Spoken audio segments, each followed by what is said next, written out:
Well, what we know now is that more than 5 million Americans are living with Alzheimer's disease. And these individuals are cared for primarily by unpaid family members. In fact, there's about 15 million that we know of, unpaid family members, who provide 18 billion hours of care, a variety of kinds of care depending upon the needs of the person. And that's economically valued at about $230 billion.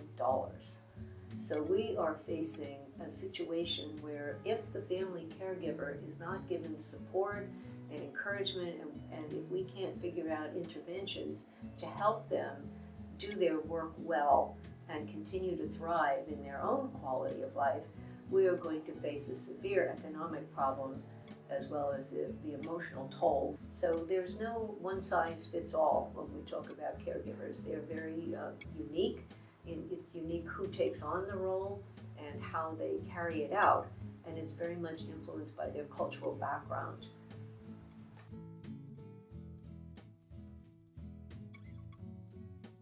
There are many different kinds of interventions that are offered to caregivers. For example, respite care is an intervention that's been really helpful for many caregivers, where they get to have some time off, where their loved one is in a safe place overnight, usually maybe 2 or 3 days at a time. Sometimes caregivers use that time like to get their own health matters taken care of, or sometimes they just get a rest. So respite is a very powerful intervention for many, but it's not available in all parts of the country, and it's expensive. It can be expensive. It's an out-of-pocket cost. Medicare does not cover it. So it's for the few who can afford it and where it's available. But the kind of interventions that I've worked on have to do more with psychological stress and emotional well-being of the caregiver. So not so much taking care of their practical issues, but their emotions. Most caregivers find that they have a real array of emotions, and many of them are negative, and they're not used to that. You know, people get depressed, they get anxious, they get fearful for the future.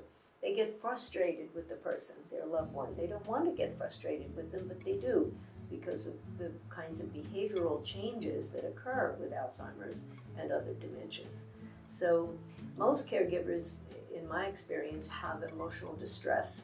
They have a lot of behavioral problems to deal with, and that's where a lot of the frustration and guilt, feeling that they're not doing enough.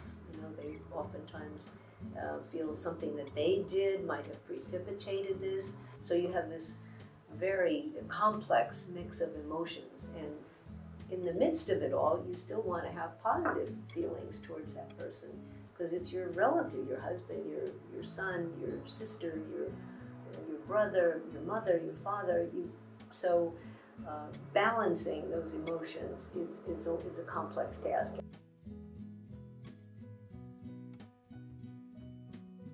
For most caregivers, it does affect their social connectedness in a negative way, because they find that there's less and less opportunity to do things with other people.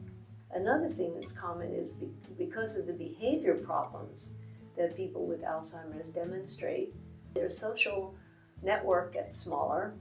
The number of people that are interested and available to do things with, who understand that the person has dementia, and this means there are going to be issues probably, and also the time that they have to spend with people diminishes.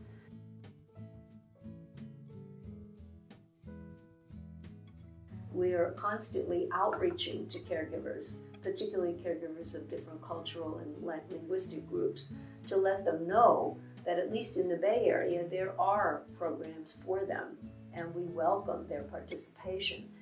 And I've seen how having an in-home support worker can really make a difference in the caregiver being able to stay in their role, function longer and function better with that quality of life, because they've had that break. Maybe they've had a couple of hours off in the middle of the day, to take a walk themselves, or see some friends, or do some shopping that they wanted to do. And it changes the whole attitude, because positive activities are just so important to maintaining mood. And this is a message that I would love to get out to caregivers. I've been trying to for a long time. Namely, 4 positive activities a day keeps the blues away. That's a good take-home message. But it has to be 4 things that are consciously chosen and deliberately done.